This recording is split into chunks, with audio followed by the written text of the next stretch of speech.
Hello, I'm RJ City, and you are listening to the Monster Cast. You're going to talk about Bela Lugosi. They're going to talk about Lon Chaney Jr. be so sad, holding his hat, saying, "Please put me in this room and don't unlock the door." And you can't do any better than the Dahl brothers.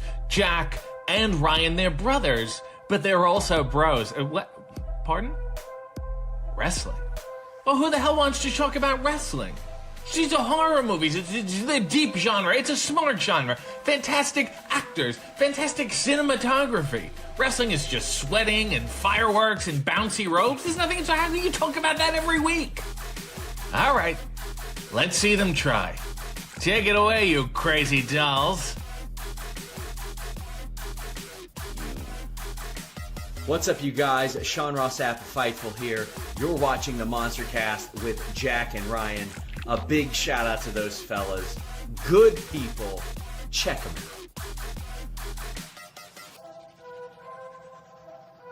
out. Jake and Brian. Brandon Cutler here from AEW, and I hope you guys have an awesome podcast with the Monster Cast. What was that? Your name is Jack and Ryan? Shut up, Jack and Ryan. Wrestling podcast? How fucking original. I mean, you're welcome.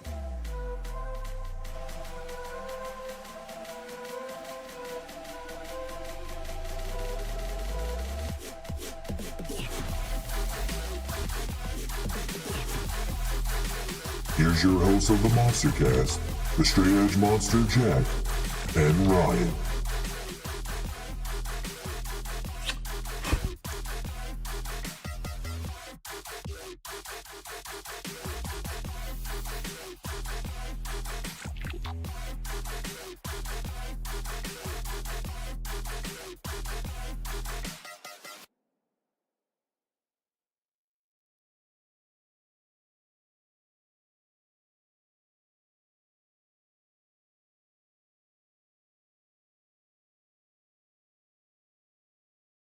Hello, everybody. Welcome to the Monster Cast. It's our live debut on YouTube.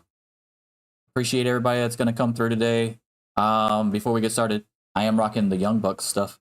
Obviously, today I'm rocking the headband, the Young Bucks shirt. I even got the sweet shoes that Ryan bought me for my birthday last year. I think it was my birthday, right? It was my birthday, I'm pretty sure.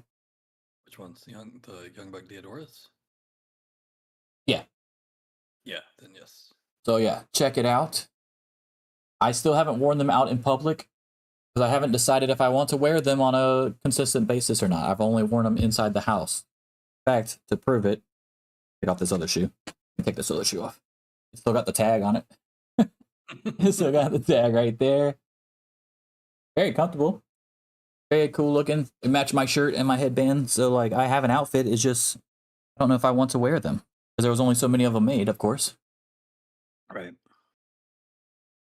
Yeah, I mean, it's probably hard to match them with stuff to you. Fruity Pebbles. Not for me, baby. Yeah, I bet. Well, for normal people. Yeah, for normal people.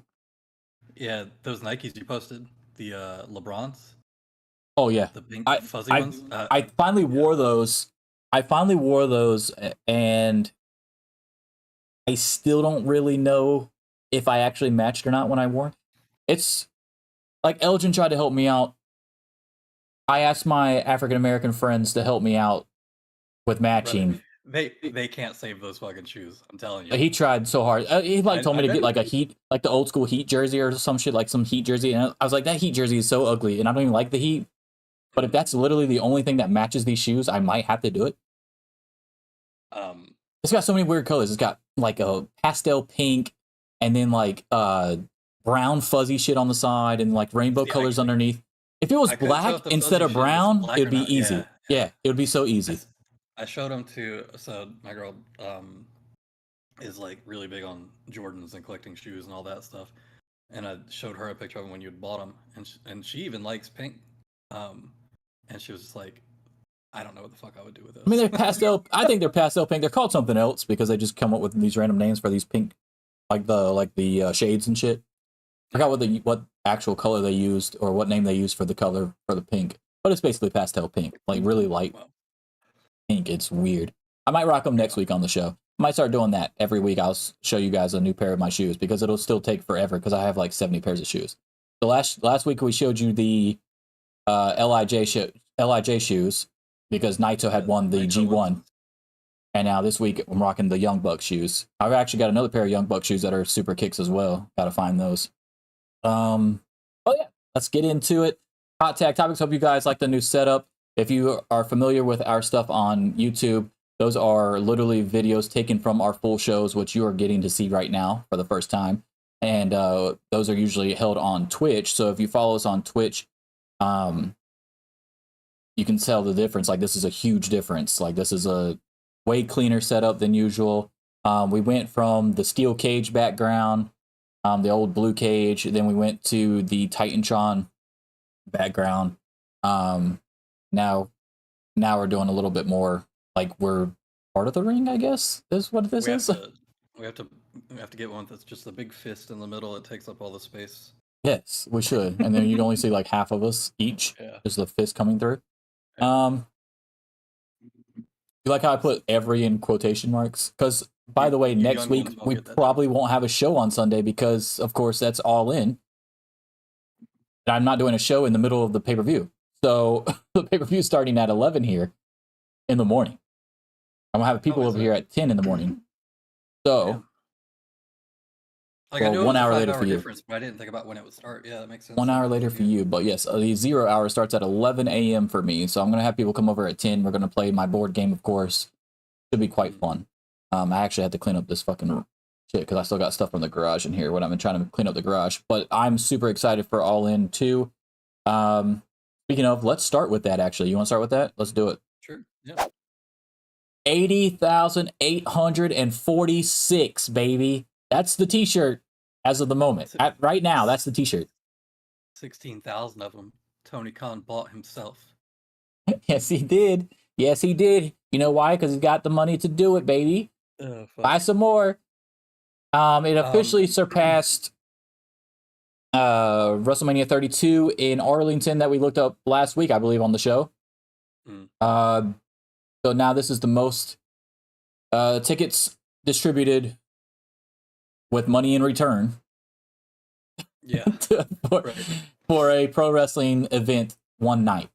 Let me throw that one night. I have to throw the one night in there because of the discourse that's been going on Twitter recently. Shit. Oh my god. They sold 90,000 in one day for a 2-day event where you get the second night free.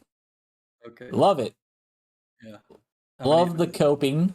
Love it. Now I'm very excited for them. Don't get me wrong. Like, yeah, for WWE, I'm excited for them. That's a lot of fucking tickets too. 40-something thousand basically, or whatever. If you just have it, 45. About 45 per day. Yeah. Yeah. So 45K for them in one day. Of course, it's going to sell out. They obviously, don't have a card announced right now either. So exactly. Like we gave all this credit to AEW's for Forbidden Door 1 and Forbidden Door 2, and now All In, where they don't announce a single thing and they sell out the fucking stadium before the shit happens. And WWE's doing the same shit, and this is well in advance as well.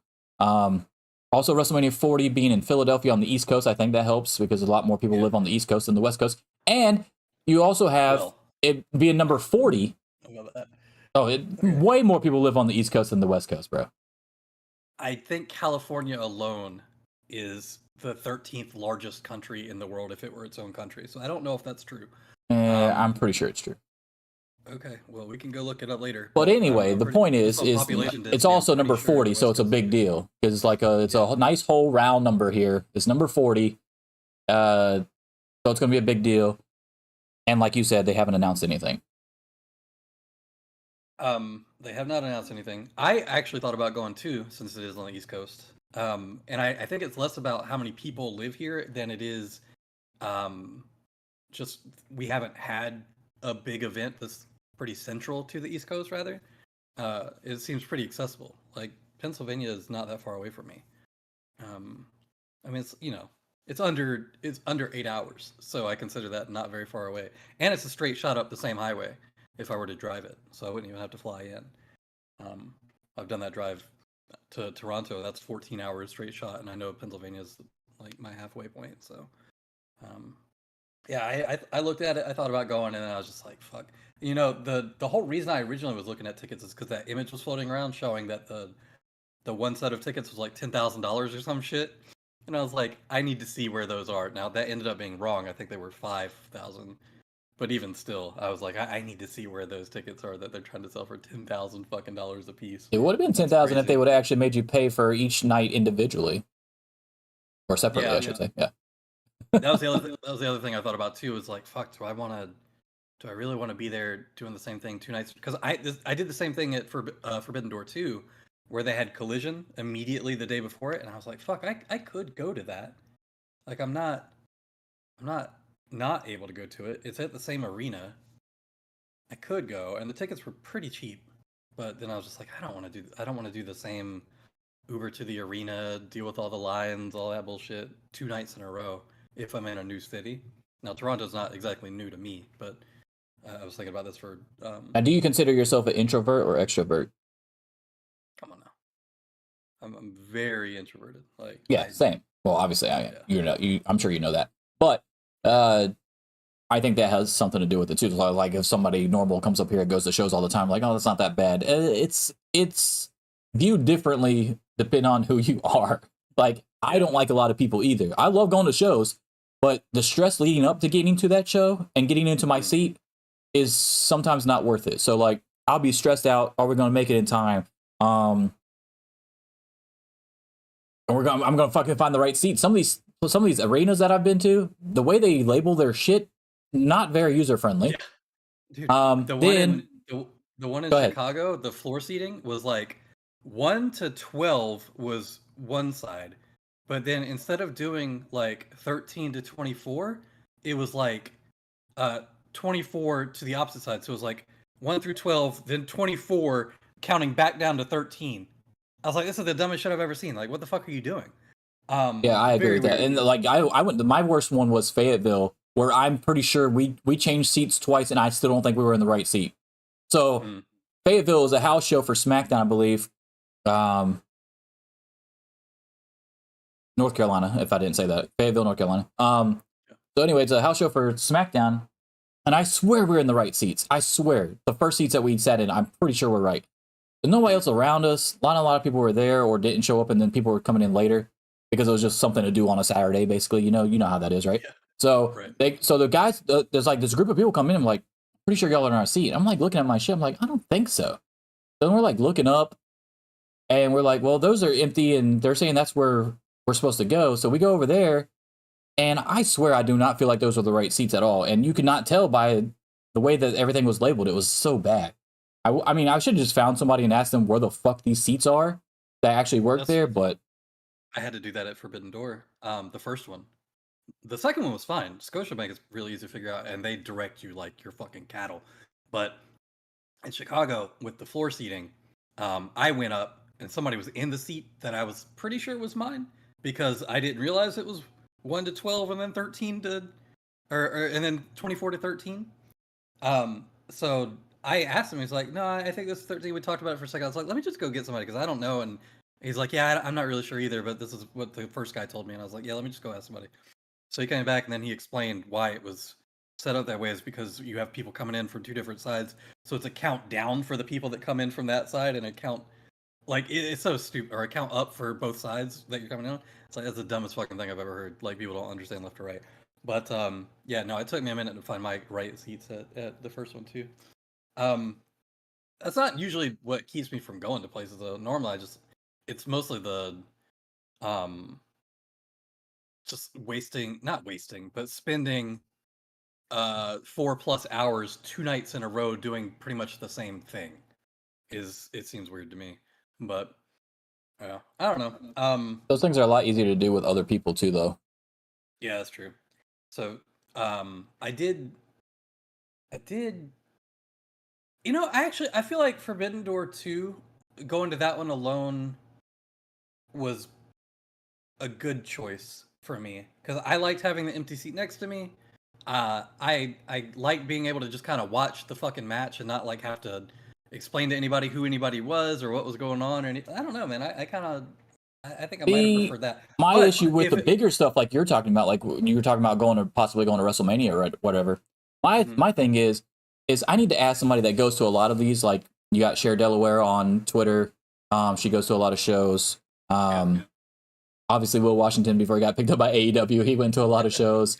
Phil and Righteous Reg from Grapsity, they go to a lot of shows. So I would like to know from these people, Xenia that did that, she goes to a lot of shows. I would like to know from those people that go to a lot of shows if, like, the shows that are really hard to see, like a WrestleMania or a Wembley or Arthur Ashe, those kind of things, because they go to those too. Is it worth going? Yeah, is it worth going to those as well on a consistent basis? Or do you only go because of everything else that's going on that weekend? The extra stuff, the fan fests and the star casts, and getting to see all your other friends from social media and stuff, because you get to hang out with them and go out to eat and all that stuff. Sean Ross Sapp, all that stuff. Like, I wonder if that plays into a role why they like to go to those things so often. And as someone who's super introverted like me, I'm just going there for the show and then coming back. If I'm going to go to one of these shows, it's going to be something like a Forbidden Door or a regular Collision or regular Dynamite, because it's a smaller group of people. The seat I know I'm going to have is going to be something where I can actually see the fucking show and I don't have to break my fucking neck looking up at a screen the entire time. So I'd like to get somebody's perspective on that kind of thing. For me personally, I can't imagine going to a show where I was looking at the screen for, 95% of the time. To me, that's just like, I'll just stay home and watch it. Especially with the amount of money you pay to go do that. So anything, like, I wouldn't have gone to Forbidden Door if I was sitting somewhere so high up that I felt like it would be better to watch the screen. I understand why people do it. Like, it's the experience and saying that you went and that you were there and that, maybe they watched through binoculars or some shit too. I don't know. But I could not imagine paying that much money to go sit and watch it on a big screen that even still to you from that distance would be pretty far away. Yeah. So going back to All In 2, obviously, where we talk about they broke the record officially. For most tickets sold for a single pro wrestling event. Is there any other thing that AEW can accomplish that would top this moment right here? Yeah, they have to rerun a show in Korea, but it has to be a voluntary show, and they have to. So they toppled WWE. Now you want them to topple WCW? Yeah. Okay. Yeah, they have to, but it has to be voluntary, and no mandatories are allowed. Or fuck it, they got Dennis Rodman showing up at StarCast. We know he's friends with Kim Jong-un, right? So maybe they could do a fucking mandatory one just to beat the record. I don't think it'd be good for PR, but hey, they're gonna have the Connect soon. All In 3. All In 3, baby. Holy shit! What do you think All In 3 should be? What do you think that should be at? The first one was the 10,000 seat stadium. They surpassed that, obviously. Now you got Wembley. They sold that out, or they're going to sell it out. What do you think, like, the next thing would be? Like the Rose Bowl type deal? Something like that? Do we have to keep getting bigger? Like, what do we have to do? I don't think you necessarily have to keep going bigger. I mean, they could drop down to like a 50K stadium and be fine. I think the risk you run with trying to do bigger every time is obviously you're going to hit a ceiling at some point where it's just not feasible to sell that out. Because even right now they're at 80, whatever they're at. Like, they beat the record, but it's not like they're going to get another 10K tickets before it starts. I don't believe they might. Don't quote me on that, I guess. But as far as I know, they're unlikely to get another 10K tickets before it actually happens. So if you look at it, like, even in the biggest market in the biggest stadium, their ceiling seems to be around like 85K. I don't think it would make sense for them to go run like a 140,000 seat arena somewhere. I think they should do the Coliseum in Italy. Does everybody show up? Does everybody show up? I mean, do it. What's the seating capacity there? The fuck if I know. Yeah. How many other people can fit in there without it crumbling? I guess. I don't know. Yeah. That'd be an interesting theme show. That's some WCW shit for sure. Clash in the Coliseum. I just looked it up. It says capacity around. Let me make sure I'm looking at the right thing. It says capacity around 50K. If I'm looking at the right thing. Is this okay? I don't know if this was back then. Yeah, right. That's what I was gonna ask. Yeah. How many seats are still available? There's no way that Here's the it problem, could though. hold. It could hold. So yeah, you can't run a show there. Obviously, I'm making a joke, but it could hold an estimated 50 to 80K spectators at various points in its history, having an average audience of 65,000. So like, if they just fixed it up, If they fixed it up, bro, they could do it. But during that whole Elon Mark Zuckerberg bullshit, dipshit Elon was talking about, oh, I can talk to the guy who's in charge of Italy and have him run us in the Coliseum, like that fucking idiot. So apparently that is an option at some point. I don't think that thing would pass any safety regulations at all to have that many people there. None. If you're just gonna have those two alone in the Coliseum, you wouldn't do 50K. That's fine. You'd do it at like, yeah, you would. This would be a smaller card. Maybe Kenny Omega versus a Lion. I don't know. Hey, as long as it's a singles match, right? Yeah, we can't put no Young Bucks and Kenny Omega versus you can't go against 3 Lions. No, fuck that. None of that. Got to be a singles match. Mm-hmm. That's a whole nother topic. But anyway, so is that your like actual answer, or is you got a real answer? I mean, as far as topping it goes, it doesn't have to necessarily be with selling out tickets either. It could be a rating thing if you want to go there or something like that. Yeah, or I think at this point, having broken the record, WWE is going to be chasing breaking the record too, and AEW should kind of get off of that. I think they need to drop that mentality of breaking record. They've already done it. They've already proven their point. We are a competitor. So going forward, when WWE is inevitably going to try to run some bigger show somewhere to say that they have the record back, what should happen is AEW should be like, all right, cool, yeah, good. That we weren't ever trying to keep it. We were just trying to prove a point, and maybe work toward. It's very unlikely, but work towards some kind of joint show. I think that's the next step in this. Yeah, the ultimate Forbidden Door show. Yeah. Yeah. I could call it Forbidden Door 3 All In 3. Oh shit. I couldn't think of anything. I was trying to create that off the top of my head and it did not work at all. No, it's Forbidden Door All In 3. It's Rest All May in Ia. So you mix both of them together. This works better as text. The text that's in my head right now. But WrestleMania Kingdom 3. But where's the AEW part? Just the 3. Yeah. Okay. WrestleMania Kingdom Door. I don't fucking know. But yeah, that would be cool. Just take the Rest All Mania. There you go. WrestleMania Kingdom Triple or Nothing. Yeah, we're getting there. Yeah, it's closer. At least that doesn't at least that's not redundant. But anyway, we're not gonna get it today, but we're getting. No, I'll figure it out eventually. Improvisation was not a key fucking attribute of mine. Bring back Armageddon. There you go. Just call it. Yeah, I'm cool with that. I'm cool with that. As long as the main event is the Hell in a Cell with 6 fucking people. Yeah. I'm cool with that. 2 from each company. Blood and Guts with. You can't because they've got to be War Games. Well, you do a 2-ring cage setup with elimination chambers in both. Call it War Games with the subtitle Blood and Guts. Yeah, we'll figure something out. All right. Anyway, let's move on to the next topic. I think the next thing that they do is just stop focusing on ticket sales at this point. They've already done that. Let WWE worry about catching up, make them look like they're the ones trying to play catch up. That's the whole point.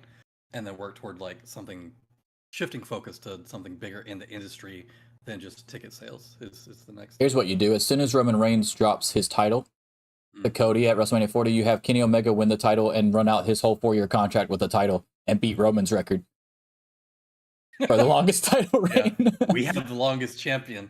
No, it doesn't. Wouldn't the longest champion already be? It's still Bruno, regardless. You think? No, it's definitely Bruno. Unless you're counting Mae Young's bullshit run. where the title wasn't defended for 10 years or whatever the fuck it was, and they gave it back to her and they counted all that, which was fucking stupid. Or just any lineage that's done that. Didn't NWA do that at some point too? I'm sure they have. The title histories are so fucking boggled at this point. Yeah. Well, it would still be funny though. All right, let's move to. Let's talk about a little about Edge here. He had his last match with Sheamus on SmackDown in Toronto under his current WWE contract. His contract officially ends at the end of September, according to him. Take that with a grain of salt, because he also said he wasn't coming back and then dropped his podcast with fucking Christian and showed up at Royal Rumble. So you have 100 percentage points. You have to distribute them between these 4 items. What is the percent he retires? The percent he goes back to WWE, because remember, he beat Sheamus. Usually people don't end on a win. Goes to AEW or goes back into podcasting. usually people don't end on a win. If they are actively in a storyline where they have the ability to put someone over on the way out. But Edge isn't and wasn't. And Sheamus seems like the type of guy who would be like, I don't want to beat you in your last match. You win. You just take your win and go. So I don't think that means anything. The September stuff, Edge is a liar. He does lie. However, that could be true. My thought on that, my first thought when I heard that though was, if I'm WWE and I know that he has a set amount of matches that I have in his contract, when he starts getting to the last like 12 matches in his contract, I'm setting up a program for those last 12 matches to make sure that on his last one, when he loses and the contract ends, we're not in a position where he's out like where he's like in the middle of a program, or where he's won something that maybe we didn't want him to win and never gave it back, or something along those lines. So it doesn't really make sense to me that it would be like the last match on his contract with a month and something left.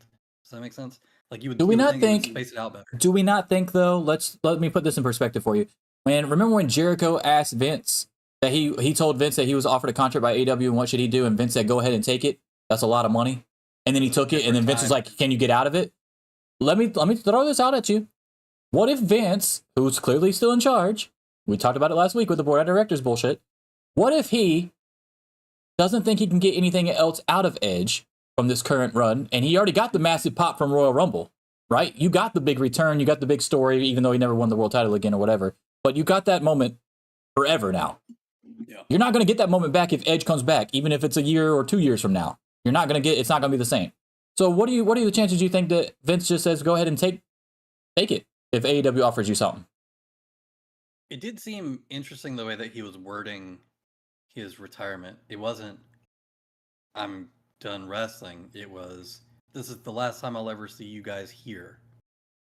And everybody at the time was like, oh, he might be referring to the Toronto crowd or whatever. I took that as the WWE crowd. So he doesn't even have to come back for the Hall of Fame because he's already a Hall of Famer. Right. So he could literally mean WWE as a whole. Yeah, my thought is, I don't know that Vince would encourage that at this point, because they seem very protective of talents not jumping ship now, unless they're like super fucking unhappy. But on the flip side too, Edge has built himself up enough clout and enough sway where I think he could make the argument to Vince or whoever else, like, hey, my best friend that I started wrestling with is over there. He's going to be there a while. I'd like to finish my career out with him, doing something with him, if that's at all possible. My contract here is up in whatever amount of days, and I feel like you guys don't really. I feel like I've done everything I could do here. You guys are. That's my thing. That's where I was going to go. What if Edge comes back? What can he do that we haven't seen him do already? Who can he go against that we haven't already seen him go against? If he goes to AEW, not only is there fresh matchups and stuff, but he has a lot of friends over there. FTR, Christian, obviously. So he'll feel comfortable from day one, and he will get he gets to go against a bunch of people. Like we all heard the interview that him and Christian did with Kenny Omega when they had their podcast. Dude, there's no way you can sit here and tell me that Edge don't want to go against Kenny Omega before he retires. There's no way. Yeah. Just like Christian did. It's kind of sucked to be Kenny in some way, right? Like everybody's like, hey, I want to have like this great fucking match with you. And he's just so tired, dude. Dude, you're legit. Kenny Omega is legit like the Kansas City Chiefs in football. You can play the sorriest team, but they're going to play their best game against you because they know that you're the best type deal. So it's not like you can just go in the ring and, take the night off type deal. Not saying that he ever would, but there are people that have, and play down to your people or whatever. No, you have to fucking step it up every fucking night because somebody's going to be like, you don't want them to make you look bad. So everybody's on the internet talking about how bad your GTS looks. And if anybody thinks that's bullshit, go watch Kenny Omega's match with Joey Janela. Like, people have this inherent drive to step up their own game, and then Kenny has to fucking match it every time. Every time they have a match against him, and it's got to get so exhausting, bro. Just has to. Yeah, it's crazy, and then if you look at the adverse effect of that playing down to your opponents make you look bad, and then your opponent doesn't look good either. So it's like, oh, can you even carry anybody else? Why should we give you the ball and run with it at any point? Because your whole purpose is, yes, to elevate yourself or be in that position, but you're supposed to elevate other dudes too, so that you can elevate the company simultaneously. When people make the Omega Ospreay comparisons, that's always the first thing that I think stands out the most between them, is that everybody who has a match with Kenny Omega has a great Kenny Omega match. But not everybody who has a match with Will Ospreay is having like a great Will Ospreay match. Now, not to say that hasn't happened. He's had really good matches. Yeah, it's just that it happened on a consistent basis. Right. Yeah, and we'll probably see that at All In too, by the way, just so you all know. Because Jericho's hit or miss. No, Jericho's hit or miss though. What if it's not Jericho? What if it's the Painmaker? Then it's definitely going to be shit. The Painmaker's the worst version. Be nice. I think he should come out as Lionheart. I think that'd be more interesting. A Painmaker, New Japan Painmaker is good. AEW Painmaker is not good. If that makes sense. Like, he had a really good match with Kenny over there. He had a good match with Naito over there. He had a good match with Tanahashi over there as Painmaker. Yeah, I think it's how the crowd responds differently to it too. They treat it in a serious way, whereas we're just like, yeah, he painted his face. The American fans just shitting all over this match is going to be funny because I promise you the UK fans are loving it. They're going to get to see Ospreay away from New Japan in his hometown, and you get to see a legend in Jericho. And like they said, this match was supposed to happen during the pandemic era, but never happened. Yeah. So this was supposed to happen in New Japan already, but we're going to get it instead. Yeah, maybe a few years later, but I could also make the argument that Jericho's in better shape than he was during the pandemic era as well, when he couldn't even hit a fucking lion salt. It definitely goes back and forth. He got really slim and then put on weight again, and now it seems like he's cut again. He's cut some weight again. So yeah, we'll see what he looks like in about a week. Well, he knows what the deal is. Like, he knows what's coming around the corner. You don't want to look like shit on that stage. Yeah. And that's my point that I kind of made with Kenny, even though Jericho has been in the business forever. So I give him a little bit of slack on that type of deal. But he's one of those people that will, like, you can tell that he kind of phones it in every now and then, but he's also old as shit. Yeah, right. And right, he's allowed to. He's not considered the best in the world anymore. Yeah, exactly. He's not considered the best in the world anymore. No one's looking at him like that. So I understand it. But then when the time comes for a big show, he steps it up usually. So I'm hoping he does the same here. So percentage points, where do you got him going? It's like 30% actually retired. 10% staying in WWE and coming back to WWE. Maybe 0%, honestly. I don't think you have that ending and have that conversation with the crowd post show in your own hometown just to come back and do like a fake retirement. That doesn't make any sense to me. So I'm gonna say 0% on that. Also, his wife was genuinely upset, like, not in a bad way, but like, getting emotional. Not upset, emotional, I should say.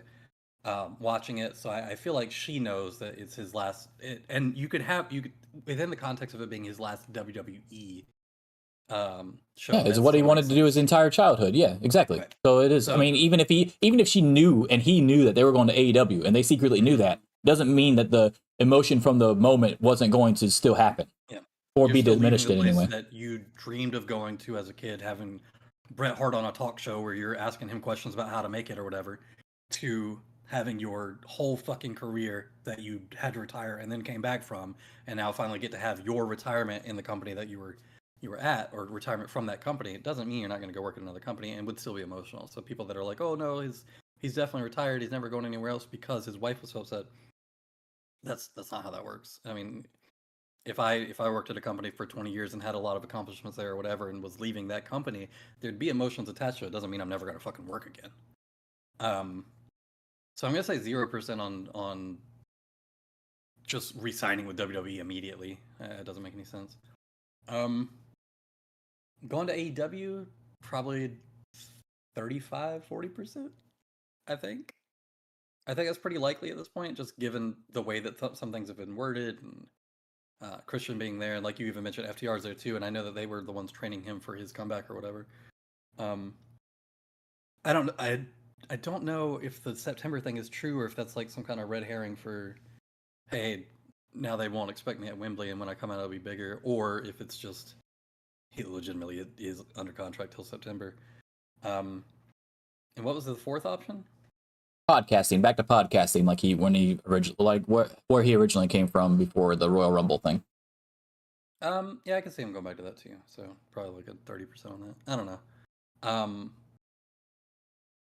I'd say, yeah, the other ones are probably all split at 33. There's pretty equal chances of all this happening, and then 0% on the, like, just re-signing immediately with WWE. It doesn't make any sense. All right, so here's mine. I've got 5% on retiring. I've got 15% for the podcast. I've got 20% for WWE, and I've got 60% for AEW. So you think, so 20% on just, you think that he would do this retirement stint, have that conversation in front of the Toronto crowd, talking about him retiring, have all these emotional video packages, and Sheamus being involved and all that stuff, and the little backstage shot of him giving him a big hug and all that shit, and thank you, and blah, blah, blah. Well, I mean, anything can happen. If you're going to go into AEW, you could still have a failed physical or something, and maybe you don't want to fucking retire yet, and then guess what your other option is? Back to WWE. If he's failing a physical for AEW, he's failing one for WWE. And WWE overlooks a lot of shit, my guy. So does AEW. That's why. Ask CM Punk if he would have failed a physical when he would refuse to work over there. I think he would fail a physical just because he's just not in very good shape. I'm talking about when he was in shape. Yeah. I'm not going to say he's not in shape, by the way. He's just old. Yeah, you get out of shape when you get old. But Jericho ain't fucking doing a fucking GTS to Samoa Joe either, so let's be real here. I think he could. Bullshit! That's such bullshit. Here's the thing. The GTS, the whole problem with it was not that like he wasn't able to hold Joe. And once you have somebody in a fireman's carry position, it's really not hard to hold them statically. The problem is he couldn't get his fucking leg up to do the knee even after the weight was shifted. I think there was a lot of shit going on that move because of the material he was wearing. He was wearing a mask. Oh god. Oh no. Samoa Joe's weight. Here comes the apologetics for. Oh, I'm not. No, the GTS looked bad. I'm telling you, there's other reasons. Dude, he's done it before. He did it to Samoa Joe before when they wrestled. It was just fine. What's the only thing that's changed since then? His age. No. This just happened a few weeks ago when they wrestled in the Owen Hart Foundation. A few weeks isn't, Jesus is Christ. Is he a few weeks older or not? Shut up. Is he a few weeks older? Shut up. Yeah, Samoa Joe might be a few pounds heavier, bitch. Yeah. What are you talking about? How do you know? You're the one that said that that's the only thing that's changed. I'm telling you it's not. No, so you're the one that's saying that's the only thing that's changed. The only thing that's changed is what he was fucking wearing, a mask. We can rewind. Yeah, we can rewind if you want. Rewind it. What's the only thing that's changed? What's the only thing that's changed? That motherfucker did not fucking go for 3 weeks ago to now to not being able to fucking do the move anymore. Well, you just mentioned Samoa Joe's weight might have changed, right? So that's another thing that might have obviously changed, that was in a facetious comment compared to what you are like just replying to what your dumb shit was. Shut the fuck up. So a lot of things have changed, right? No. Time marches on, baby. The scythe gets us all. Anyway, CM Punk can't do a we'll GTS find out at anymore. Wembley. It's time to retire. We'll find out at Pack Wembley. It up, old man. We'll find out at Wembley because I promise you he's winning at Wembley, so it don't matter. Yeah. Well, yeah. Do you think that? And this is off topic, obviously, which is something that happens very often here on the show. After he beats Samoa Joe, do you think that the inevitable is about to happen in the next program, assuming that Punk doesn't get hurt or MJF doesn't get hurt? That it's Punk versus MJF is the next feud. Yeah, it could be all out Chicago like it was supposed to be before. Probably. I don't know if you run that at all out Chicago though. It's so soon. I agree with that. You kind of do want to build up a program there. But what do you do? Just a rematch between Cole and MJF? Can't do that either. No one's paying $50 for that again. Well, I might. Depends on. No, I mean I'm paying $50 anyway. I'm just saying like the general people. Like obviously we are, but I'm just saying like generally, like no one's gonna be like, man, fuck that. Nobody. Nobody, as we both fucking pay $50 for it. Yeah. I think it'll depend on how that match's storytelling goes, whether or not it makes sense to do a rematch.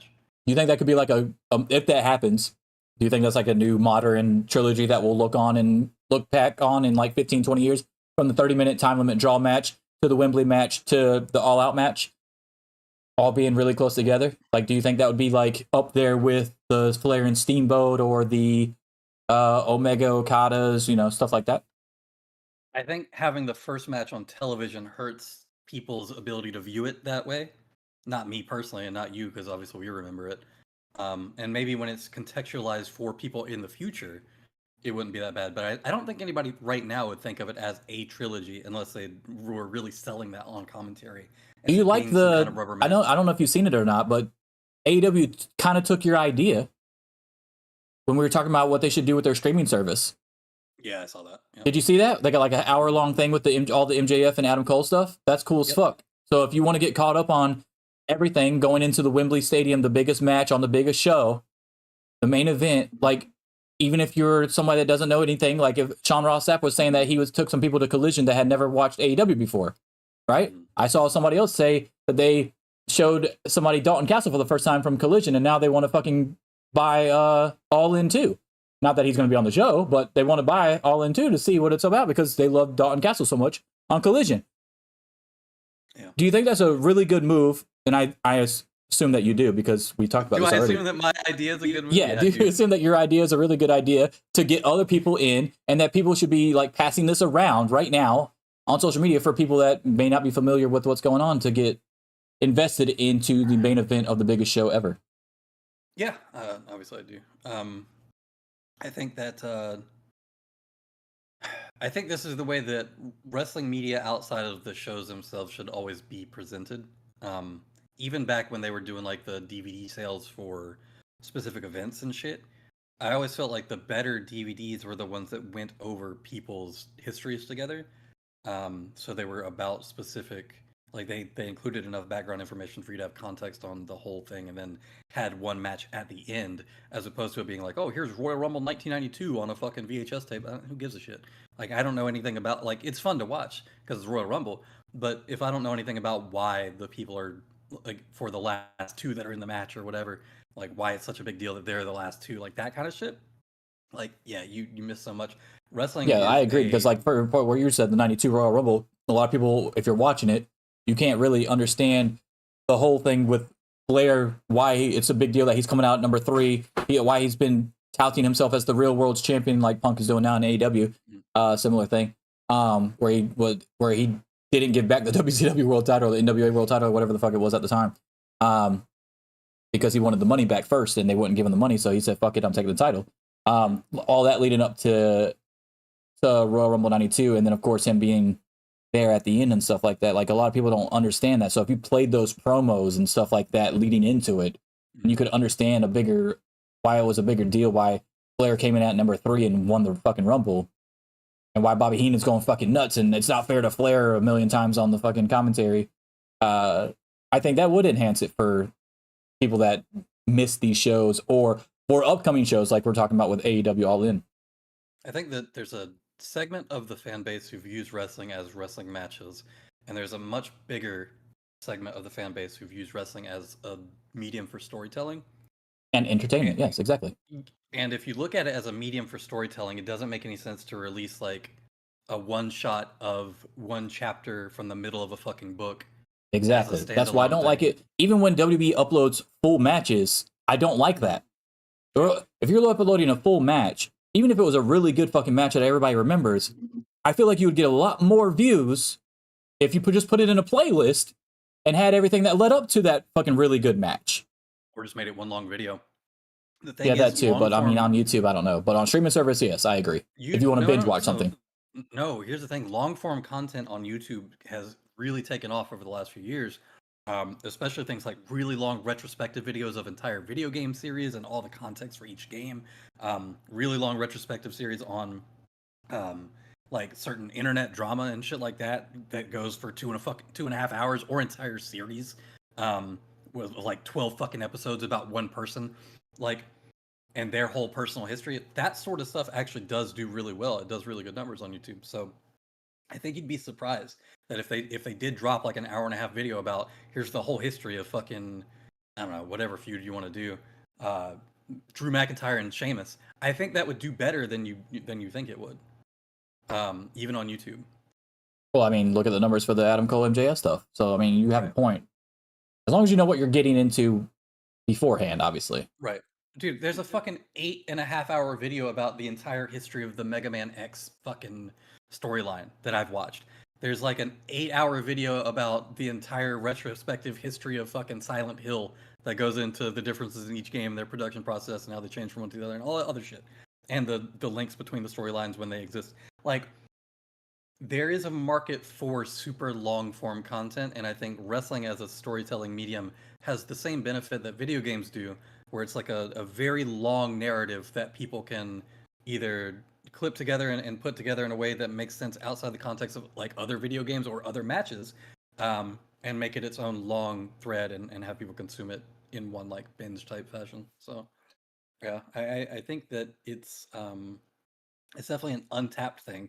Now you have creators who have done similar stuff and their stuff does really well too. Like God, what's that guy's name? Super Eye Patch Wolf or some shit like that, I think is his name. He's done videos like that where it goes over one individual story or like a thematic sort of thing across a few different stories. And also Tranquilo Club, who does YouTube videos, has done something similar too before, where he'll go over like one long string of a specific narrative within pro wrestling, as opposed to like here's just a match or whatever the fuck. So and that stuff does really well. So. Yeah, I also think agree. that's how you I mean, make. I agree with that. Audience with I mean, you got fucking what 10-hour videos of something making a certain sound. Like I understand that they're out there and that for some reason those have a lot of views, but well, that's different. I think. I mean, they it have more happens. Background noise, but yeah, no. I mean, there's some weird shit out there. Yeah. But yeah, I mean, I'm cool with it. Even stuff like even stuff like that, if you wanted to break it up into episodes and put it in a playlist, I still think that helps too, though. Like, I think you should have both versions. How about that? You should have, if you want to put it all in one video, that's fine for somebody that's going to sit there. But in case for like people that just want to come back to it because maybe they don't have enough time, hey, I can watch this episode real quick. That's fine too, I think. You could have both versions on YouTube.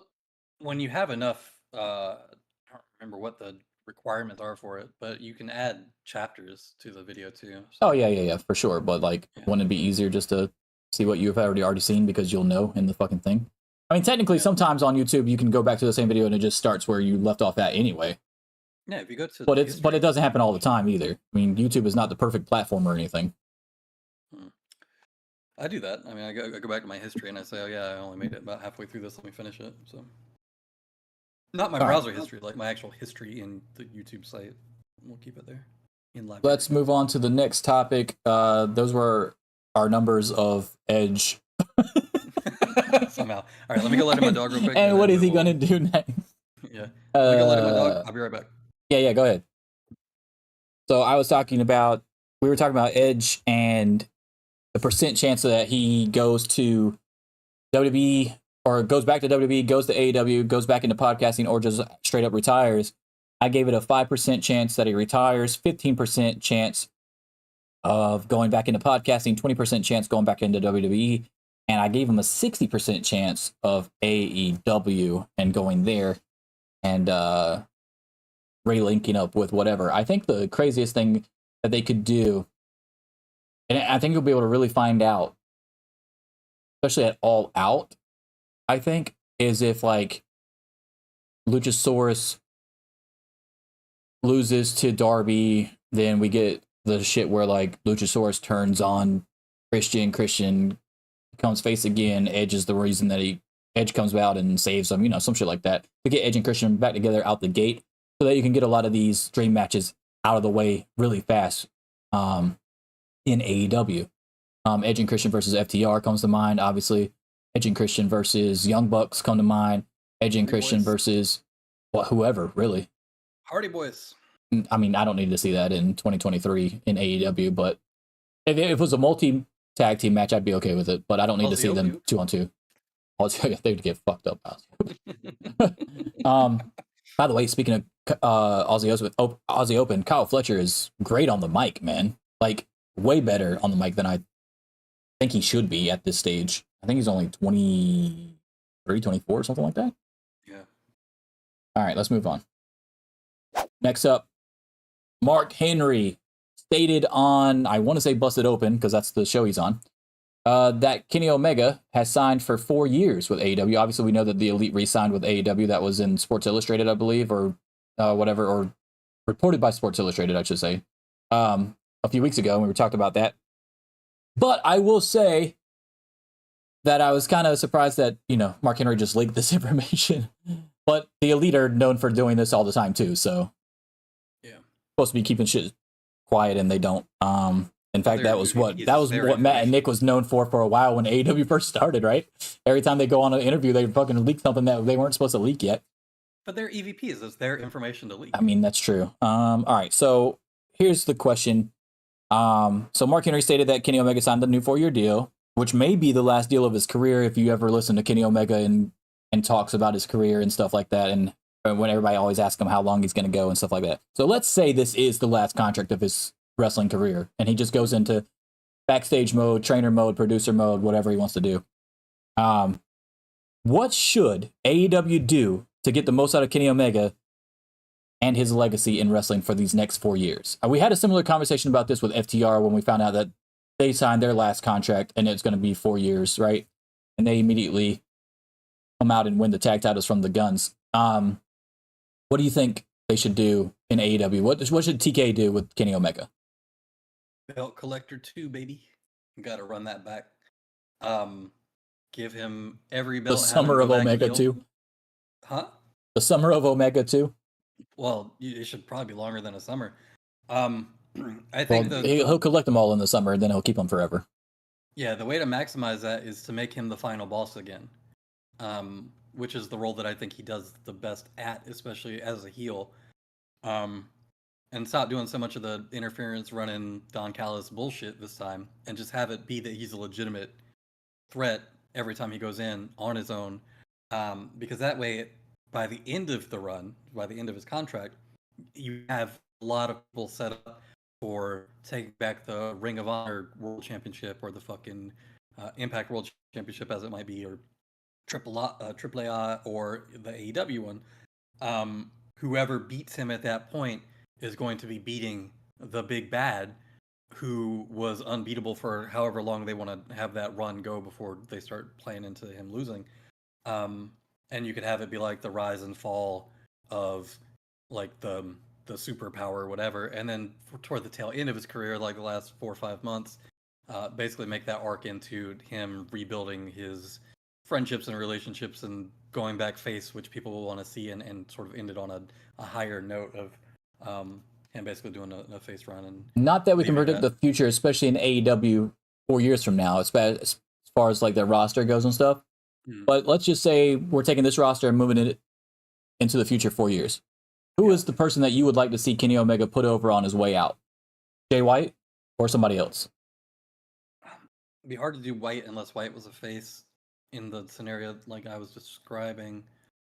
Unless you do it where Kenny is healed, does the belt collector thing again, loses it to a face, then starts building himself back up as a face, and then Jay White is the new big bad who takes the belt off of whoever Kenny lost it to, and then on the way out, Kenny is trying to beat Jay and realizes he can't, he doesn't have it anymore, he's lost it, whatever, and then that leaves Jay in a really fucking good position as a heel champion to retire Kenny Omega, where that's not something that anybody else is going to.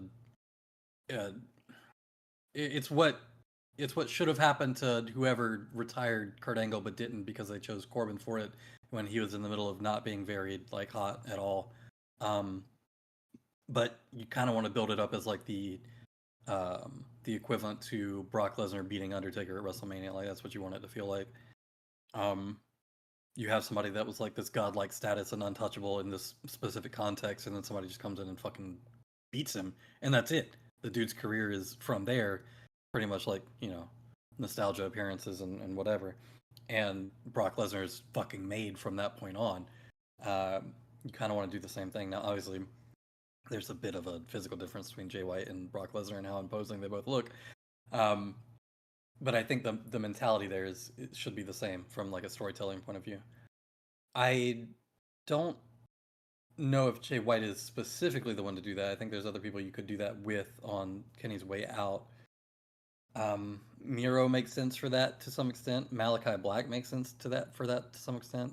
Hobbs makes Well, the sense. reason I said Jay White is because of the age that they would be in 4 years, and I don't think Miro would really benefit from that, given how much time he would have left after the 4 years. So let's say that it's the end of the 4 years. Miro is in that position. How long is Miro going to run with that before he leaves too? You know what I'm saying? That's why I said Jay White, because Jay White's still so young right now. Yeah, maybe.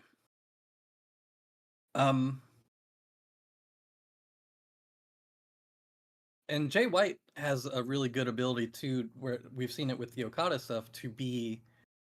I wouldn't be opposed to putting Buddy Matthews in that conversation either, just so you know. He doesn't. It's not charisma per se. It's not that. People say that about him, and I don't think that's it. It's literally just mic work.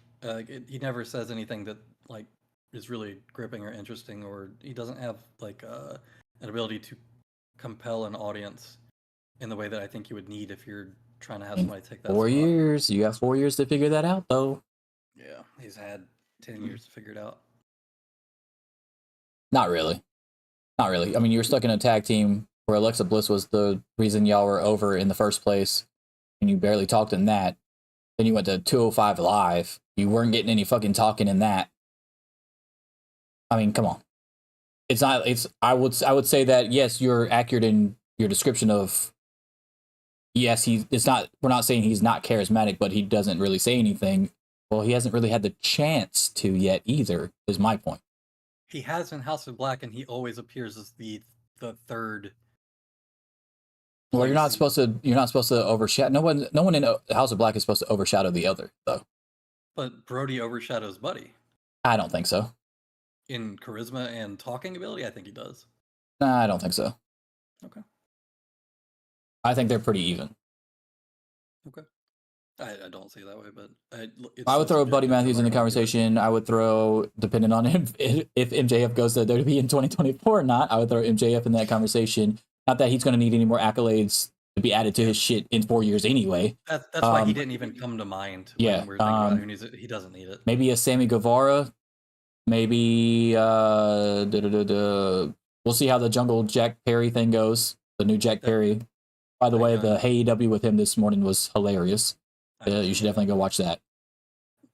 I did see the clip of it where RJ's doing the puke thing. Yeah. No, that one's pretty. It's pretty funny. I can't wait to show that one to Belly and all of them when they come over on Sunday to watch All In. What about that young Jericho kid? He could use a win. Anyway, I guess, I mean, what if, well, man, because Ospreay's been talking about possibly winding down too. So I would be like, well, maybe Ospreay, because he might be signed by AEW. You want somebody who's probably going to be wrestling for another 15 years after. And I don't know about 15, but something decent. Yes, I would say 10 for sure. 8 to 10 is what I would do. Jay White's style lends itself really well to him being around for a while. I'd say Adam Cole, but he has concussion issues, so I don't want to throw his name in there. You can't throw D-Bry in there because he's not going to be around. Wheeler Yuta, baby. Claudio keeps himself in really good condition, but I don't know if he's going to be around much longer after the 4-year stint either. I don't know, man. It's hard. Maybe somebody completely new. Maybe somebody just comes out of nowhere like a fucking Jamie Hayter type deal and just blows everybody's socks off, and that's the person. LA Knight. The 40-year-old LA Knight that will be 44. Yeah, sure. Yeah. Yeah. I don't know who it should be. I think if you were to ask me who it should be today, I would say if the arc that he goes on is a heel championship run and then loses it to someone, but that's not the person we're talking about, then turns back face, somebody else becomes a heel champion and sends Kenny out. I think that in that scenario, it would be Jay White. I think Jay White's the obvious pick for that. Yeah, I'm leaning towards Jay White as well, especially with their history that they already have. Right. All right, Or Juice. Juice. I mean, Juice, dude. Fucking love Juice. Dude, did you watch the video where they were in the Bang Bang Gang lounge or whatever? Fully cocked. Yes, fully cocked Colton gun, and then Austin still doesn't have a fucking nickname. That shit was funny as fuck, dude. Oh, it was funny. Yeah. Do you really think they're gonna start calling him fully cocked fucking Colton gun now? They couldn't get the hung bucks on TV, so I don't know if fully cocked is gonna work either. Rock Hard was already pushing it, I think, but yeah, it's gonna be funny as hell. Bang Bang Gang is pretty fucking pushing it too. By the way, to me, in my personal opinion, fully cocked would have worked better with Austin anyway, because he's fucking so much more charismatic than Colton is, and he's so off the fucking rails. It's the alliteration. Yeah, I understand why they did it, but I just think that nickname goes better with Austin. Personality-wise, yeah, maybe. All right. All right, we got to move on. I like Tony Schiavone's segment in that though. Yeah, I got some names for you, dumbasses. All right, Drew McIntyre. We got to talk about him. Drew McIntyre. Yeah. We've been talking about him ever since he came back to WWE, because there was all this talk about him being unhappy and wanted creative to be making sense, or he was just going to run out the rest of his contract and bounce, and we all know where he would have bounced to. And apparently now they're also saying that part of it was an injury that he had and all this other shit, and we don't actually know what's going on, but he is back. We do know that. And we also know that his babyface run since the pandemic has pretty much ran its course, right? Yeah. So we talked a little bit about this last week because of the lack of competitors on Raw for Seth Rollins' World Heavyweight Championship. And we were talking about Nakamura. Why do we need to turn him heel when we have Drew McIntyre right there? In fact, you brought it up, and I 100% agree with it. Didn't even think about him at first, but now I'm fully on board.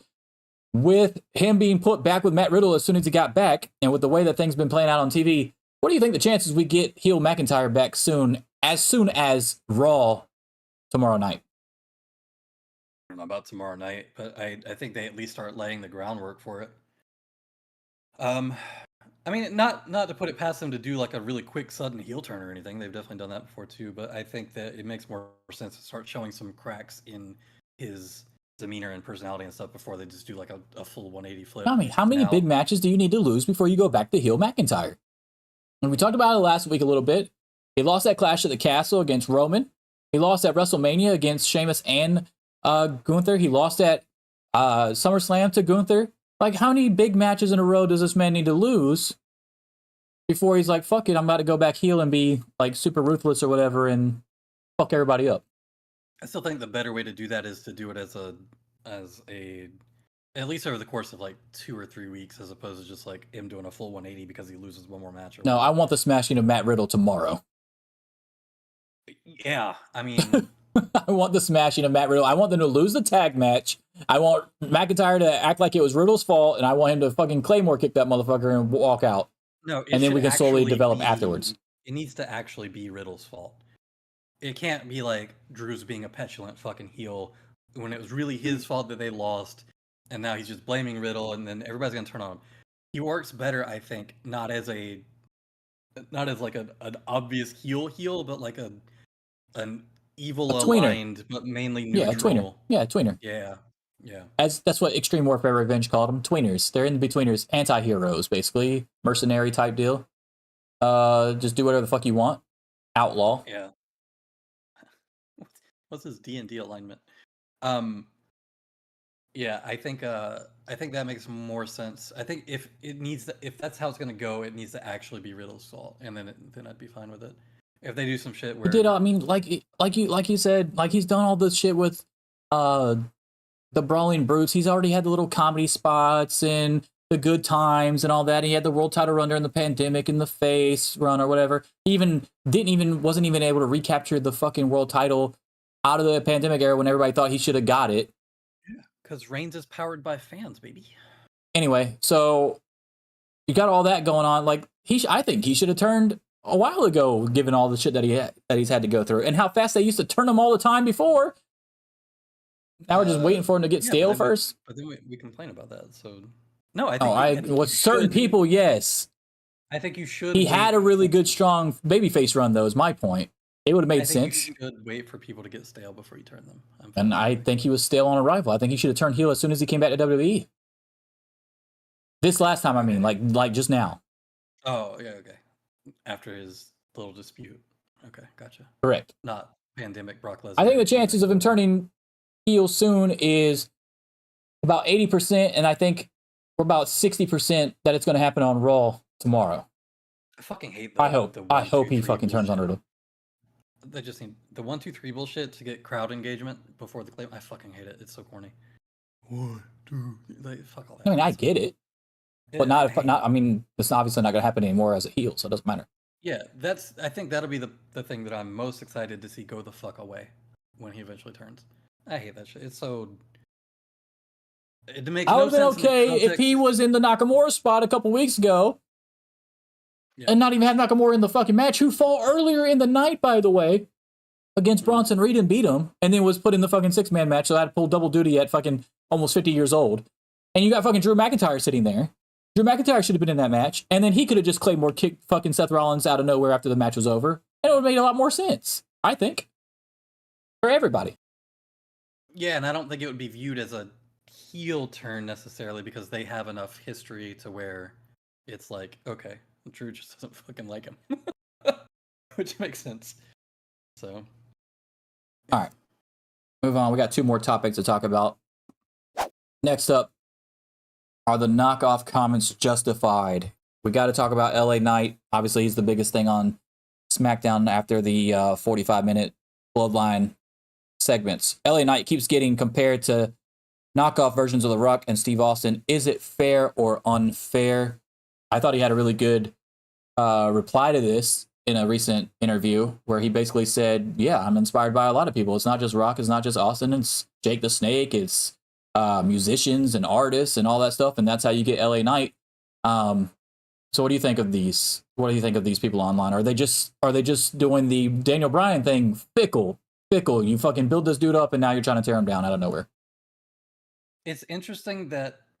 Okay, so I think a lot of it comes from the fact that his voice sounds similar, but his voice has always sounded similar. You can go back and watch old fucking commercials that he was in back when he was like an extra and like a low budget actor and stuff. His voice has always sounded like that. He's always kind of sounded like similar. You know what this proves to me is that at that WWE people don't watch other products. Yeah. That's what it proves to me, because he was like this as Eli Drake in not only NWA, which is what he was in before WWE, but he was also like this in Impact before NWA. His entire run. He was a fucking world champion in NWA. Or TNA, rather, I mean. But they're still going to say, yeah, because he was a knockoff in wrestling. What I'm saying is that he sounds like that outside of wrestling before anybody was ever even considering having him come in. Like his regular cadence sounds like Dwayne Johnson. Literally just what he fucking sounds like. And the other part of that is, too, if you look back at the history of wrestling and specifically catchphrases, like Stone Cold and The Rock are the ones who I think really popularized getting the crowd involved in catchphrases. Because even, like, if you go back far enough, obviously, I think the oldest one that you can say had like a lot of really heavy crowd engagement was probably Ric Flair with the woo shit, right? If we're talking about actual words, I would go with "Rest in Peace" with The Undertaker. But as far as sounds, yes, Sting and Ric Flair with sounds, yeah, for sure. Now, outside of sounds, with words, people had catchphrases before, but they didn't have like a lot of crowd engagement. Correct, like the best there is thing with Bret Hart, yeah. Exactly, yeah. Right. Like I think it actually started with Undertaker because it was like the only thing he would say in his early promos anyway, and then when he said it in the ring on the early Raws, people would say it with him. But I get what you're saying. For like 15,000 people saying it before you can even get it out, or even if you don't say it at all, you just tease it and they say it. Yes, Rock and Austin by far. Yeah. So I think that's where a lot of the comparison comes from, is that it's short catchphrases, short words, whatever, that have a lot of crowd engagement that they repeat or say simultaneously with you. People look at that as like a Rock and Austin thing. So the fact that he's doing that with the and the let me talk to you and all that shit, you're gonna get the comparison. It's also because he has multiple things too, right? So it's not like, Right. okay, for instance, because we could easily point to, well, why don't people view Daniel Bryan that same way when he clearly had something? Yes. It's because Daniel Bryan didn't come out in a vest like he's coming out in the Austin vest. Right. He comes out with the rest of his gear after he takes the vest off looks like the old Rock shit with the 2 elbow pads, the 2 knee pads, the black tights, whatever. And then of course he has similar fighting styles as Austin and Rock as well. It's more of a brawler type fighting style. It's not technical style like Daniel Bryan. So those are also reasons why people are using these two guys to compare it to as well. And also he has multiple catchphrases. He's got the nah, nah, nah, nah, let me talk to you, yeah. He's got a bunch of stuff. So looking at wrestling in the context of it being a storytelling medium, you're going to have archetypes. And you're going to have similarities across archetypes, across different like time periods or whatever within the same narrative universe. So it's not really that fucking weird that somebody is using the same, but not the same, but has similar attributes or has like a similar collection of traits and abilities that work. Because if it worked in one storytelling context in the past, it would make sense to do the same things going forward. But it's not like he's consciously being like, oh, this is my fucking Rock cosplay. The reason that fans are so behind it is because this is an archetype that works. So I think it's a weird little chicken and egg argument that people are having when they're talking about, is he a fucking knockoff or whatever. It's not that he's a knockoff, it's that the same sorts of things tend to get over with large crowds for that audience. All right. And I just want to point out that I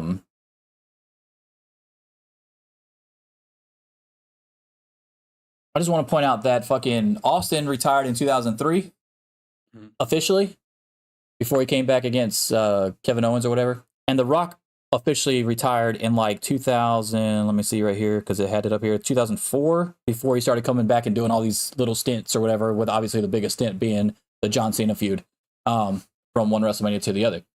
So as far as like an actual active continuously thing, 2004. But we haven't seen Rock or Austin since 2004.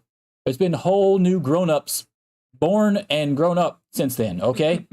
It's not that serious. We don't need to be fucking piling on this dude because he's using something that worked so well at the peak of wrestling. Yeah. Okay? So like if you're going to copy anyone, like let's say he is copying them, right? Let's say he actually wrote out a piece of paper and literally taking shit from people and like, I'm going to start using this, and that's what he's developed into to get to LA Knight to where he is now. Why wouldn't you? Yeah. Why wouldn't you? That's what fucking worked. It's been so long. You're not complaining about Beetlejuice 2 about to come out. Everybody's so excited about Beetlejuice 2 coming out fucking 30 years after the fucking original. Why are we complaining about LA Knight? I don't know if that's the same thing. It is the same shit. People complain about sequels all the time, and then they still go watch it. You can complain about LA Knight being a knockoff of Austin and The Rock because they were your favorites when you were a little teen or whatever. Now you're fucking 40 years old and you still haven't moved on from Rock and Austin, and you're trying to fucking bury this dude. For what? Let new people enjoy it, bro. They didn't have Rock and Austin like we had Rock and Austin. It's not that deep. It's really not that deep. Yeah, my sole argument back to that would just be like, archetypes are going to exist in any storytelling medium. You're going to have similarities between things over time because those are the things that are always going to appeal to the audience. And when the audience catches on to it and they make that big, the reason that you're looking at it as a knockoff or having any similarity to it is not that it's being deliberately done. It's just that those are the things that are going to get over in that medium. Also, you think LA Knight didn't watch a lot of Austin and Rock growing up? Yeah, like it's fine to have influences too. Yeah, exactly. Like I don't understand. I don't get it. Like if a band sounds like another band from the 80s, right? Like no one's shitting on them for doing it. Fucking Beatles knockoff. It's crazy to me. But no, I don't think the knockoff comments are justified at all. I hope he keeps doing what he's doing. Obviously he's going to, because that's him. So it doesn't matter. Yeah.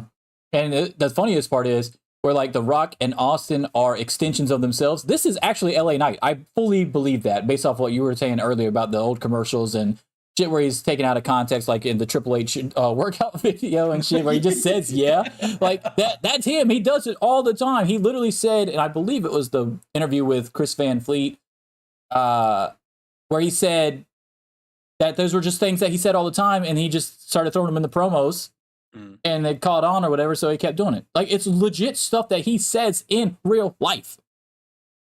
Yeah. You don't think you think Austin goes around being like, hey, give me a hell yeah if you want me to order this to people next to him? No.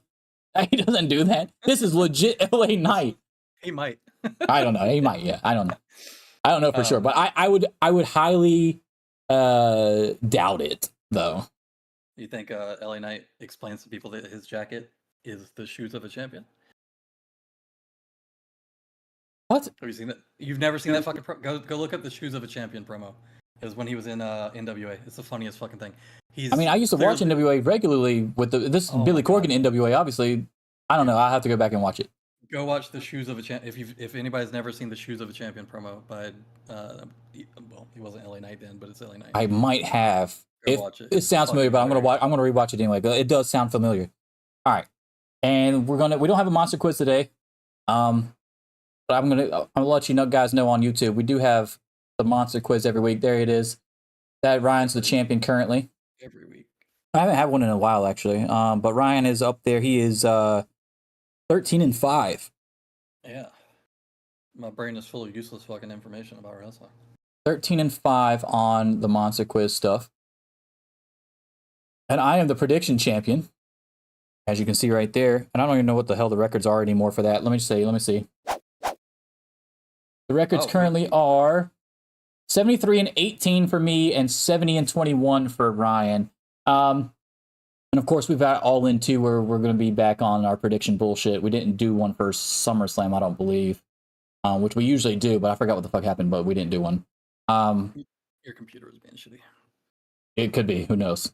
I'm surprised it lasted this long today, actually. I can't wait to turn this bitch off and give it some more rest. But anyway, we're going to go to our last topic before we get into Mark That Remark, which is everybody's favorite segment of the show that we've tweaked a little bit just because it's a YouTube comment instead of a tweet. But first, we got to get into this last thing for Hot Tag Topics. Better fashion in wrestling, is it AEW's Ricky Starks or is it WWE's Seth freaking Rollins? Two completely different types of fashion. So Seth is runway fashion that nobody would wear in real life, and Ricky is cologne commercial. Yes, cologne commercial fashion. People would actually wear. So it's not. Seth is better runway fashion. Wait a minute. Okay, let's pump the brakes here, because let's say that me and you are about to go out together to a wrestling show. I am far more likely to dress up like Seth Rollins, and you are far more likely to dress up like Ricky Starks if we go out. Mm-hmm. Yeah. So I can't sit here and say it's just runway fashion, because I would wear some of the shit that Seth Rollins wears for sure. You would wear that lace shirt and them big ass fucking shoes? Hell yeah. No, not the big shoes. The big shoes are the only thing he wears that I do not like. Those things are stupid.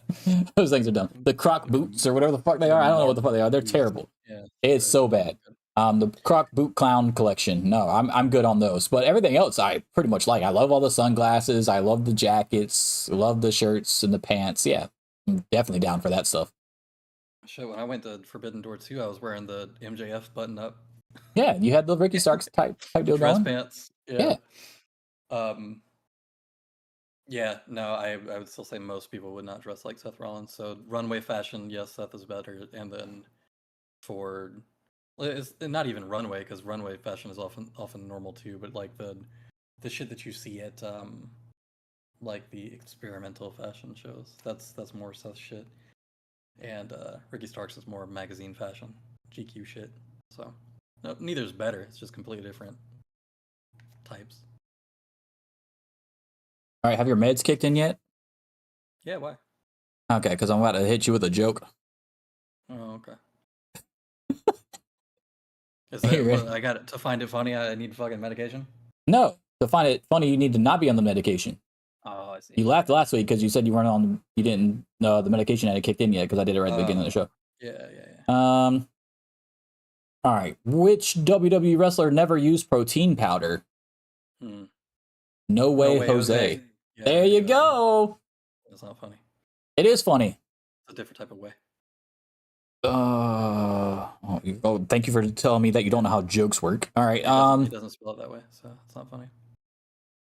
Let's see. That's it for those. And now we're going to take the hot tag topics off, because now we have to hit you with the Mark That Tweet. Are you ready for this? This is where we take a really terrible wrestling take of the week and tear it apart.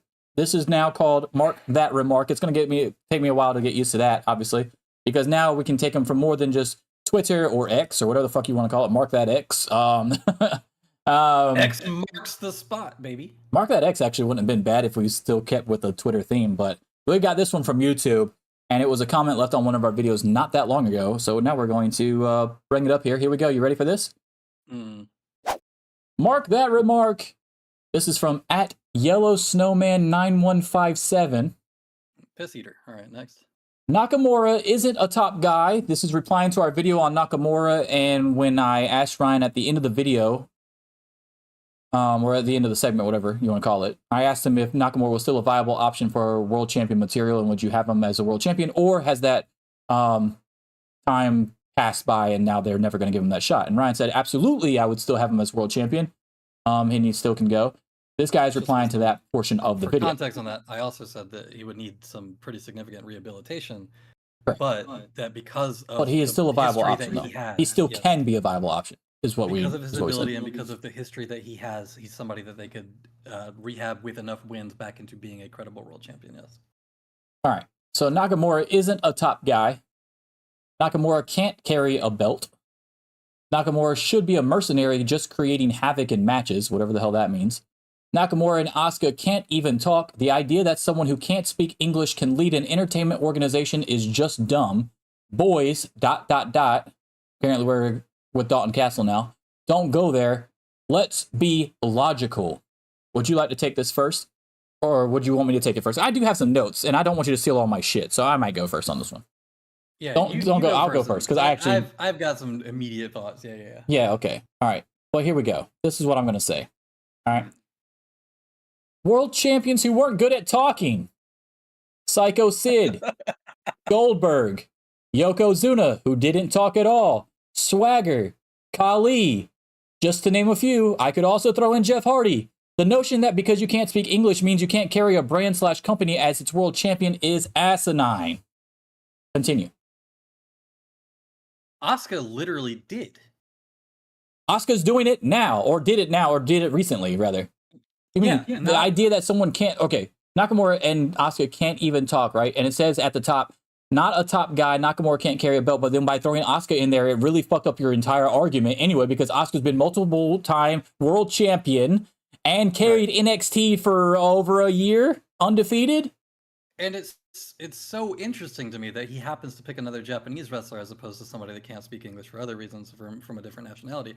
It's very telling to me when people want to lump things together like that, not based on a trait that's shared among everybody of that. Almost feels like a Vince McMahon burner account. Yes. Yeah. It was very stupid.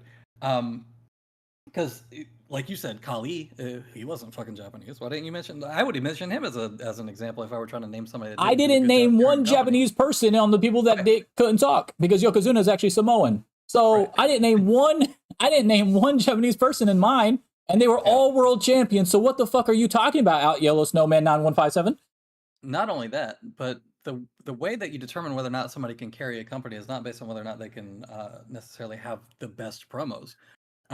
Especially if the funniest part of Shinsuke's entire WWE run for me, and where I found him most entertaining from a promo point of view, was during the AJ Styles stuff, where he was having the backstage segments with Renee, where he can clearly speak English. He's not super fluent or anything, but he can speak English. But then Renee would ask him a question that he didn't want to answer, and he would pause for a second and be like, sorry, no speak English. That was funny as fuck to me. I feel like that was a lot of really interesting character work that you could have in a guy that's at the top of the company. He was already fucking world champion. He had a run as world champion, or he had a run for the world championship. Maybe he wasn't ever world champion, but I know that he was doing. He wasn't world champion in WWE. We talked about that on the show before. But he was world champion where? He did carry a company where? Right. Well, his argument is going to be that he speaks native language in IWGP or in New Japan. So the problem with it is, though, you already had him in a world title program with. But I just want to point out, but he didn't say that. So if I want to nitpick his fucking comment like he's nitpicking our shit, he says the idea that someone who can't speak English can lead an entertainment organization. Guess what New Japan is? Well, the implication there is that he's talking about English speaking. Okay, but he didn't say that. I can nitpick his shit just like he did us. Yeah, the problem is that we already have too many counterexamples of this where it's clear that they can, including one of the people that he tried to name as an example of people that can't, which is fucking wild to me. You had Asuka leading the women's division for a very long time, not only just in WWE but down in NXT as well. And her English was never fucking perfect. It still isn't. She's gotten a lot better at it. If you watch her YouTube stuff, she's like actually really good with English now. But at the time that she was leading we can throw in, we can throw in another company too here, right? We can throw in Sheeta for AEW 2 times. Yeah. Current champion right now. Yeah. So and this whole thing is fucking dumb. And I would like to throw this in too, like to show your racism in this comment, right? It's super easy to point out just because I can do the reverse for New Japan. And how many Americans held the world title over there and ran the company and they didn't speak Japanese? The argument there is that English is more broadly understood in Japan, and they also have explicit translators for that, whereas we don't for Japanese. Okay. Well, if you're talking about the Kenny Omega run, then sure, but we're not saying that same thing for Vader. No. I'm talking about Jay White. No, I'm not talking about Jay White. I'm talking about like Vader, bro. Okay. Was it the That's not. It wasn't. There's no way it was the same back then as it is now. Yeah. Sticking specifically to WWE, though, I mean, I don't think we need to even look at other companies. We've had examples, including the example he named, of people that do not speak fluent English being. No, I'm just saying that they're not as racist over there about our people winning the world championships over there as he's clearly being right here in this comment. Yeah. To me, I don't give a shit how good somebody's English is. That's not how I determine whether or not they're going to be a world champion. If they're it's just that's more okay. So exactly. So here's the thing. There's different ways to be entertaining. There's different ways to be at the top of the card, which has already been proven by my list of people that's been former world champions that couldn't talk. And I could even throw in Brock Lesnar and Bobby Lashley on there too, because they're not great talkers either. Let's be real. I mean, here's the argument I would make too, is that there was a time when I think people would have been completely fine with Andrade being world champion. And his English is not good, but he's still entertaining when he cuts his promos. And you could see him as world champion material too. This is just a very dumb fucking argument. And it's not like Shinsuke speaks no English either, regardless of what he says in his very funny promos about how he knows speak English. Let's be logical. Boy, that really pisses me off at the end of that, by the way. We are being logical. What are you being? Let's be logical about the fact that you just mentioned Asuka as an example of this, who literally has done and very recently did the thing that you are trying to say can't be done. That's fucking moronic. Yeah, I agree with that. That's at Yellow Snowman 9157. We've got to mark that remark. Let's do it. Listen up, you prick! You don't know shit! Your opinions suck! You fucking mark! That doesn't work for me, brother. You're going to be using that one a lot. And my favorite part about that is that Sheeta was the ending thing too. That's so good. Like that works out so good. It doesn't work out for her either, brother, because she is in the same boat as the boat you're saying cannot be fucking steered. So shut up. That is going to do it for the show this week. Appreciate everybody that came through and watched. We'll see how it goes next week. I don't know when we're going to do the all-in predictions. Yeah, we're gonna probably have to do it Friday after whenever you get off work. I don't get off work till 11 p.m., but we can probably do it while I'm at work because my Fridays are pretty dead. I'm probably gonna go to sleep first, honestly, when I get home from work. Yeah, we'll figure it out. But yeah, we'll look forward to the all-in 2 predictions. I don't know if we're gonna do that live on YouTube yet or not. I haven't made up my mind on that, or I might just record it off stream and then we'll upload it to YouTube, which I probably will do. I think I'll save the live podcast for the actual shows. And then we're going to start doing some actual other stuff on the outside as well whenever we get free time. I've gotten a couple ideas, tier lists, the B4 Bischoff stuff. We're going to start looking into that, all that kind of stuff, and seeing what's the best way to go about doing all of that for extra videos, especially if I continue to do the full shows on YouTube. I won't have to cut the videos up and stuff, so I want other smaller form content on the channel. So we'll see how it goes. But I appreciate everybody that came through, and we will be back next week with our predictions. Deuces.